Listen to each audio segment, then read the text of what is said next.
स्वागत है आप सभी साथियों का आज के इस नए वीडियो में। और आज के इस नए वीडियो में हम लोग बात करने वाले हैं फर्स्ट फ्लाइट बुक से क्लास 10th की दी बॉल पोम, जिसे लिखा है जॉन बैरीमैन ने। ये जो पोम है बेसिकली बेस्ड है एक बच्चे और उसके गेंद के बीच के बारे में कि कैसे गेंद खो जाता है और वो निराश हताश हो जाता है। ठीक उसी प्रकार से जैसे हमारी जिंदगी में भी बहुत सारी चीज हमें प्राप्त होते हैं और धीरे धीरे बिछड़ जाते हैं, तो उस दर्द से उभरने के लिए जो मतलब क्या क्या होना चाहिए लोगों में, कैसे उसका प्रैक्टिस होना चाहिए, उसके बारे में ये पोम बताता है। तो चलिए बिना देरी किए शुरू करते हैं आज का ये वीडियो।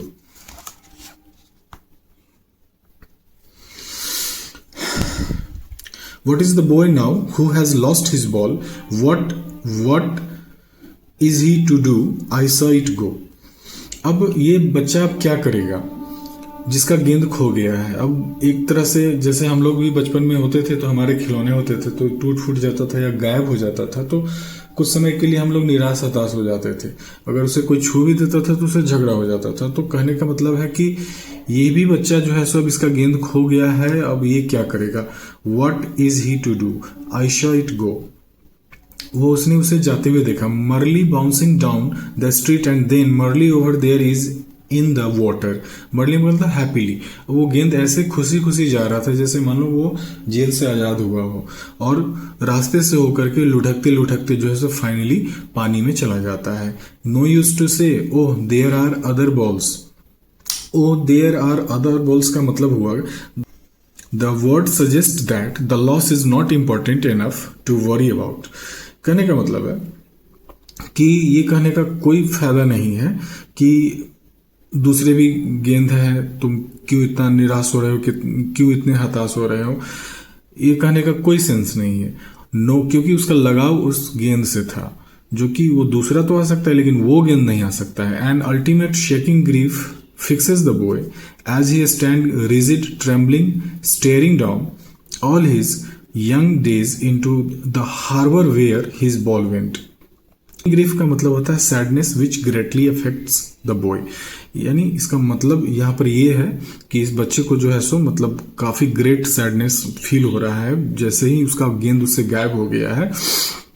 एक तरह से वो एकदम सैडनेस में फिक्स हो चुका है। एज ही स्टैंड रिजिड, वो मतलब रिजिड है कि नहीं, उसको वही बॉल चाहिए, दूसरी गेंद उसको नहीं चाहिए। ट्रेम्बलिंग, स्टेयरिंग डाउन, वो जिस रास्ते से बॉल होकर के गया उस रास्ते को देख रहा है। All his young days into the harbour where his ball went.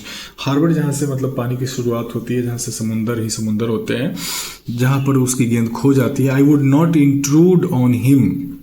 Intrude का मतलब होता है दखलंदाजी देना या हस्तक्षेप करना।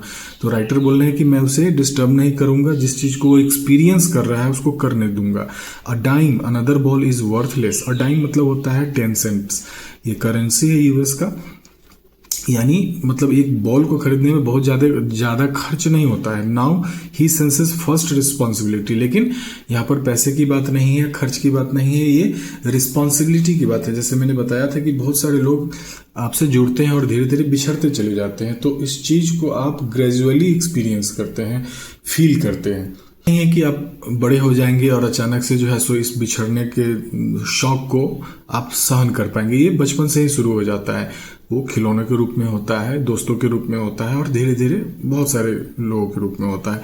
इन a world of possessions people will take balls will be lost always. The little boy. World of possession करने का मतलब है कि आज के संसार में लोगों को यही पड़ा हुआ है कि ये मेरा है, वो मेरा है। लगता है कि सारा संसार उन्हीं का है और वो जब जाएंगे तो सब लेकर के जाएंगे। उनको ये नहीं लगता है कि वो यहाँ के टेम्पररी गेस्ट हैं, और लोगों को लगता है कि हम जब आए हैं पृथ्वी पर तो परमानेंटली आए हैं। तो ये वर्ल्ड ऑफ पोसेशन में क्या होगा कि बॉल मिलेगा, इसको लॉस्ट होगा, लोग छीन भी लेंगे। तो इस चीज से उसको उबरना होगा, इसकी ताकत, इसके लिए अपने आप को उसको तैयार करना होगा, जो कि वो तैयार हो रहा है। And no one buys a ball back. और फिर से वो दोबारा उसको नहीं मिलेगा, जो खो जाएगा वो खो जाएगा। Money is external. मनी जो है सो बाहरी चीज है, और ये फीलिंग जो है वो इंटरनल है, जिसको वो एक्सपीरियंस कर रहा है, जिससे अपने आप को स्ट्रॉन्ग कर रहा है। He is learning well behind his desperate eyes. वो इस चीज़ को सीख रहा है, बिछड़ने को, खोने को, ये जो एक्सपीरियंस है, इस चीज़ का अनुभव वो बहुत ही अच्छे से वो ले रहा है। डिस्परेटाइज करने का मतलब है उसकी आंखें उदास है, क्यों? क्योंकि वो भी दुख में है, और उस आंखों के पीछे क्या है? ब्रेन है, दिमाग है, जो कि आंखें उसको मैसेज दे रही है अभी कोई चीज सामान आपका जो प्यारा था उसे आपने खोया है, और वो मैसेज मिल रहा है किसको? ब्रेन को, और उस चीज को वो ब्रेन उसका हैबिचुएटेड हो रहा है। The epistemology of loss, how to stand up. ये जो एपिस्टेमोलॉजी वर्ड है, ये ग्रीक वर्ड है एपिस्टेमी, इसका मतलब होता है नॉलेज। तो कोई भी चीज का नॉलेज जब आप गेन कर रहे हैं तो उसके सेंस में ये एपिस्टेमोलॉजी यूज होता है। तो ये किसके किसके नॉलेज के बारे में? लॉस का ज्ञान हो रहा है उसको, कि हाउ टू स्टैंड अप, कि कैसे आप लॉस सहते हैं और फिर अपने आप को रिवाइव करते हैं, फिर से आप खड़े हो जाते हैं नए चैलेंजेस के लिए। Knowing what every man must one day know and most know many days, how to stand up. तो एक न एक दिन सबको ये चीज़ फील करना है, समझना है। और होता है बहुत लोग अर्ली एज में ही इस चीज़ को एक्सपीरियंस करने लगते हैं, और बहुत सारे लोगों को जो होता है देर से ही एक्सपीरियंस होता है, लेकिन होता सभी को है, ये ट्रुथ है। तो इसे लिखने का कष्ट उठाया था जॉन बैरीमैन ने, और फाइनली हमारा ये पोम यहीं पर समाप्त होता है। अगले वीडियो में हम लोग इसके लिटरल डिवाइसेस को एक्सप्लेन करेंगे। मिलते हैं सभी से अगले वीडियो में, तब तक के लिए बहुत बहुत धन्यवाद।